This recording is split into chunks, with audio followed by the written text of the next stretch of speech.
Olá, meus irmãos, minhas irmãs, sejam bem-vindos.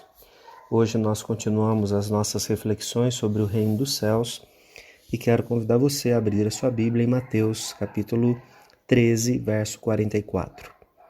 Esse texto, chamado de a parábola do tesouro escondido, vai ser o alvo da nossa reflexão nessa noite. O texto diz assim, Mateus 13, verso 44.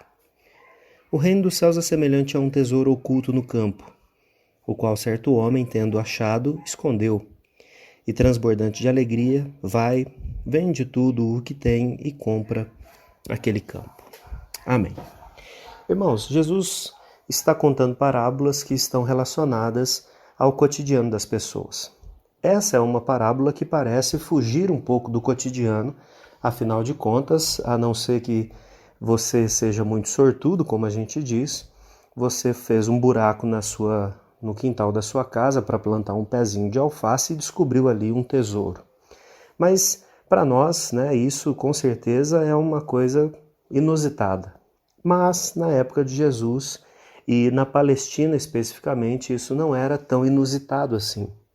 Nós precisamos lembrar que a Palestina é um lugar ainda, mas naquela época era também um lugar onde muitos conflitos aconteceram, muitas guerras. Muitos povos moraram ali e saíram de lá, e isso acabou, na verdade, colocando essa terra sobre uma posição, sobre uma condição que é diferente dos outros lugares. Na época de Jesus, especialmente, as pessoas não tinham um banco para fazer um depósito onde elas teriam segurança do seu dinheiro. Existia, na verdade, um tipo de sistema bancário, mas era muito diferente do que nós temos hoje, e apenas pessoas com muito dinheiro é que tinham acesso a esse tipo de recurso. Então, a pessoa comum, ela fazia aquilo que muitos brasileiros fizeram até pouco tempo, e talvez alguns ainda façam hoje. No Brasil, a gente escondia o dinheiro no colchão. Para eles escondiam o tesouro, o seu dinheiro, o seu recurso, fazendo buracos e colocando isso na terra. Por que as pessoas faziam isso?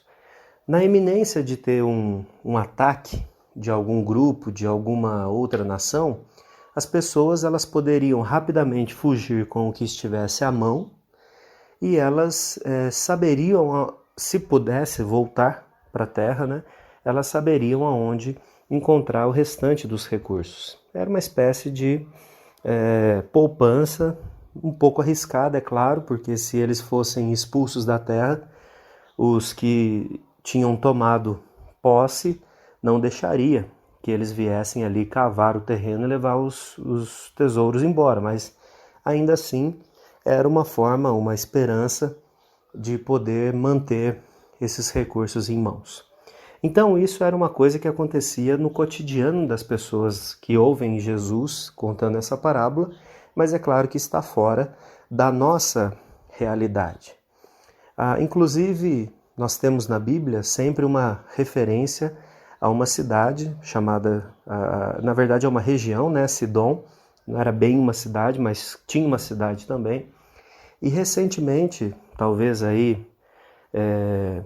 uns 30, 40 anos atrás, pouco mais, havia ali um grupo de pedreiros, vamos chamar assim, fazendo alguns buracos na terra, provavelmente para fazer estacas de fundação, e eles acabaram descobrindo vários potes de cobre com moedas da época de Alexandre o Grande dentro, A princípio, esses trabalhadores eles pensaram em ficar para si com esse recurso, com esse tesouro, sabendo, é claro, que isso valeria muito, tanto pelo valor do elemento ali, do ouro, do cobre que estava na mão deles, mas principalmente pela questão histórica dessas moedas e dos jarros, E aí, essa foi a ideia deles, de ficar com essas coisas para si, mas era um volume tão grande de potes que eles acabaram não conseguindo esconder. E como eles não esconderam, isso veio a público, acabou se tornando público, e o governo daquela região reivindicou esse tesouro para si. Afinal de contas, isso não estava, né, num local particular, era um terreno público, e é claro que o Estado não queria perder essa possibilidade de colocar a mão nesse tesouro histórico que vale muito em termos financeiros, mas também em termos históricos. Enfim, Jesus está falando sobre uma coisa que para nós é muito estranho, mas que para aquelas pessoas naquela época não era tão estranho assim. Outra coisa que vale a pena destacar é que a própria lei judaica autorizava que aquele que encontrasse um tesouro, é claro que não tivesse claramente um dono, que esse tesouro ficasse com ele, né? Então, o homem da parábola aqui, é claro que Jesus tem um propósito além para contar essa parábola, mas esse homem ele não está sendo de forma alguma errado. Ele está fazendo aquilo que as pessoas fariam. Então, Jesus conta uma parábola de um homem que sai para trabalhar e ele encontra esse tesouro, deixa ele reservado, vende tudo o que tem, compra esse local para tomar posse do tesouro, né? Aqui nós temos então algumas coisas para refletir e para entender daquilo que Jesus está falando do reino dos céus. Hoje eu quero falar que o reino dos céus é alegria, o reino dos céus é essa satisfação que nós encontramos de uma forma completa. A primeira coisa que nós podemos refletir dessa parábola é aquilo que um teólogo chamado William Barclay destacou, e eu faço aqui uso das palavras dele. Ele disse que o reino dos céus ele é alegria porque ele acontece no cotidiano. O que isso significa? Esse homem, a gente vai ter uma parábola seguinte, onde tem alguém procurando o reino. Mas nós estamos falando hoje sobre alguém que não estava necessariamente com a preocupação de encontrar um tesouro. E esse tesouro vem e acaba caindo nas mãos dele no cotidiano. Nós precisamos entender que os dois aspectos, eles vão acontecer e podem acontecer. Existem pessoas que estão empreendendo uma busca pelo reino dos céus. Essas pessoas muitas vezes elas leem escritos budistas, hinduístas, ela lê ou participa de celebrações relacionadas com religiões africanas, e ela vem então fazendo uma busca por uma satisfação espiritual, e algumas vezes ela acaba chegando ao cristianismo, ou ela parte disso, enfim, cada um tem uma busca espiritual nesse sentido. Essa é uma possibilidade, pessoas que estão procurando o reino.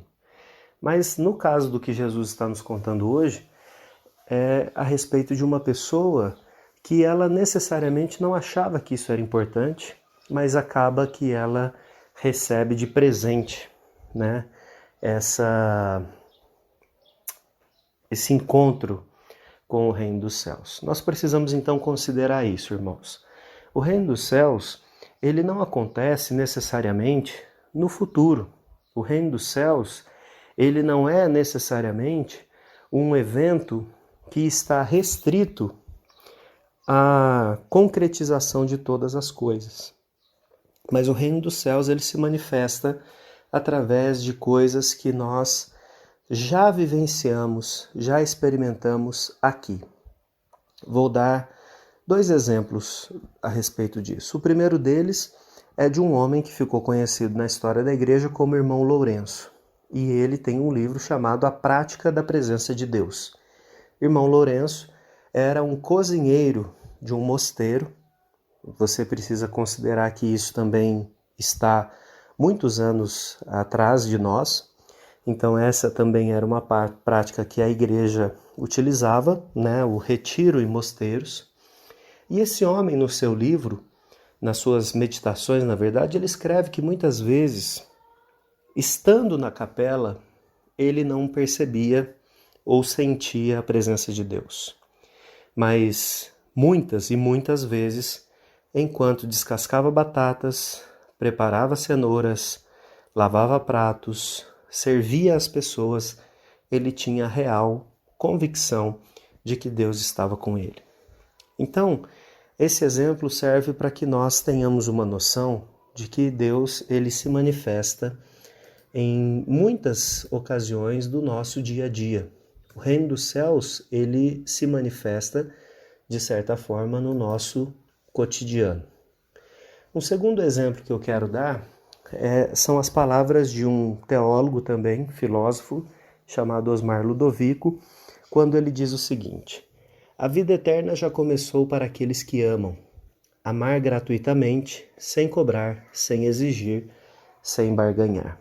Se a gente trocar a expressão vida eterna por reino dos céus, ela é totalmente intercambiável, sem problema nenhum. Então, o reino dos céus já começou para as pessoas que amam, para as pessoas que adotaram os valores do reino dos céus. E esses valores, eles acontecem no nosso cotidiano, no nosso dia a dia, no trabalho, na nossa dedicação às coisas. E isso é claro que vai ter um aumento exponencial, como nós falamos, mas isso também acontece no nosso dia a dia. Então é possível que você já comece a experimentar a alegria do reino dos céus nessa vida. Na verdade, espera-se que você faça isso. Que você, hoje, amanhã, no feriado, qualquer dia desses, você já tenha essa experiência de alegria e de satisfação por saber que o reino dos céus chegou a você. Não foi você que procurou, mas ele chegou a você, às suas mãos, e você tem o privilégio de participar dele. Uma segunda reflexão que nós podemos fazer é que a alegria do reino dos céus, ela vale qualquer sacrifício. O que isso significa? Significa que na parábola aqui nós temos esse homem saindo daquele lugar e vendendo tudo o que ele tinha para comprar o terreno para ter acesso ao tesouro. Talvez, em termos de negócios, a compra que esse homem fez não foi a melhor, não foi a mais adequada. Nos parece que ele é muito abrupto, em fazer o negócio, ele vai lá, vende e compra o outro. Talvez ele não tenha feito uma negociação tão boa assim, já que ele estava disposto a comprar, talvez ele nem pediu desconto, não é mesmo? Mas nós ficamos sabendo que o alvo é atingido, e o alvo era ter acesso a esse tesouro que se mostrou a ele. Nesse sentido, irmãos e irmãs, o sacrifício para ter acesso ao reino dos céus, a desfrutar dessa alegria, vale qualquer coisa. Eu penso que nos nossos dias, o que nós mais precisamos abrir mão para que a gente desfrute da alegria do reino dos céus é uma troca de objetivos. Nós, é claro que isso é necessário, nós fomos e estamos, eu diria, sendo ensinados de que ter objetivos, ter propósitos bem definidos da nossa vida é necessário, se faz de grande importância para que a gente viva nesse mundo, mas muitas vezes nós estamos colocando esses objetivos acima até do reino dos céus. Nós temos muitas vezes objetivos tão grandes para a igreja que talvez nós até nos esqueçamos do que isso significa para o reino dos céus, para a igreja. Quero dizer com isso que no meu entendimento, o que nós precisamos abrir mão no mundo em que nós estamos hoje para acessar a alegria do reino dos céus são muito mais questões internas do que necessariamente a exigência do reino para que a gente abandone a nossa casa e vá, por exemplo, para o Afeganistão como missionários. Nós hoje somos tentados a não abrir mão das nossas ambições, dos nossos objetivos, dos nossos hábitos. Nós temos muita dificuldade em aceitar opiniões que não são conforme a nossa vontade. Basicamente, é aquilo que Jesus disse: nós precisamos negar a nós mesmos para seguir o caminho dele. Então, esse homem, ele mostra que ele tem essa facilidade, É claro que ele tem facilidade porque ele percebe a preciosidade daquilo que ele vai adquirir. Como ele sabe quão precioso é o que ele vai adquirir, então ele não tem problema em abrir mão. Talvez para nós isso seja difícil hoje. E eu fico com medo de que nós, como adultos, como crentes, já de algum tempo na igreja, nós não ensinemos para aqueles que vêm depois de nós que vale a pena de fato abrir mão da nossa vida para servir a Deus. Isso talvez aconteça na nossa família, isso talvez aconteça na nossa igreja. Não é incomum você ver alguém que serviu a Deus como pastor, presbítero, seja lá como for, e quando alguém diz, o teu filho vai ser pastor, a pessoa fala, Deus que me livre, eu não quero isso para ele. Então veja, o que essa pessoa está dizendo é, não vale a pena, o tesouro não é suficiente, é um engano, né? E nós precisamos entender que não é bem assim, né? É claro que a nossa experiência, ela traz para nós algumas coisas, mas nós precisamos entender que o reino dos céus é maior do que só as nossas experiências, não é mesmo? E por fim, o tema principal da parábola é que o reino dos céus, ele é alegria. Então a alegria de descobrir o reino dos céus é uma alegria indescritível, é uma alegria que nos leva a fazer as coisas com um ímpeto muito grande. E nós precisamos, irmãos, nos lembrar da alegria do dia que nós descobrimos o reino dos céus. Na verdade, nós precisamos descobrir a alegria do dia que o reino dos céus foi apresentado para nós. É comum a gente dizer que novos convertidos são muito mais animados, muito mais envolvidos na obra do que pessoas que já estão há algum tempo. Isso é uma coisa um tanto contraditória, porque na verdade, ainda que a paixão seja mais intensa do que o amor ele tem frutos muito maiores do que a paixão. Quando a gente fala sobre alguém que acabou de descobrir o reino dos céus, talvez nós estejamos falando sobre a alegria da paixão. Ela é intensa, ela é avassaladora, ela faz com que tudo que se pensa, fala e faz envolva a pessoa amada, mas isso precisa ser transformado em amor em algum momento. E quando é transformado em amor, talvez nós possamos perder um pouco em intensidade, mas nós ganhamos muito em profundidade, né? Em vínculo. Então, eu sempre penso e acho estranho que a gente ainda valorize mais esse momento da experiência. Talvez isso tenha a ver com a gente, né, que é brasileiro e que gosta de experiências, mas no reino dos céus a gente não pode perder de vistas que Deus nos chama para uma maratona e não para uma corrida de 100 metros. Isso significa que essa alegria ela é impactante, importante, e você não pode se esquecer dela. Então, convido você a lembrar o dia que você foi salvo, o dia que o reino dos céus se abriu para você. Mas eu também convido você a lembrar de todos os passos dados até aqui, para que você celebre, né? E talvez, e isso é o mais importante, Deus abriu essa porta para você lá atrás, para que você fosse instrumento dele para abrir a porta para muitas outras pessoas. E essa sim é uma alegria que é indescritível. Então, quando nós descobrimos o reino, quando nós descobrimos esse tesouro, quando ele é inesperado, mas chega a nós, quando nós não somos os mais capacitados, mas mesmo assim somos chamados, quando nós descobrimos que existem valores mais preciosos do que os nossos, tudo isso nos leva a ter a alegria de pertencer ao reino dos céus. Eu preciso fazer duas perguntas para você nesse momento. A primeira delas é: aonde está o seu tesouro? Aonde está o seu tesouro? O seu tesouro é o reino dos céus? O seu tesouro é a sua relação com Jesus? E a segunda pergunta para você pensar é se você ainda desfruta da alegria de pertencer ao Senhor.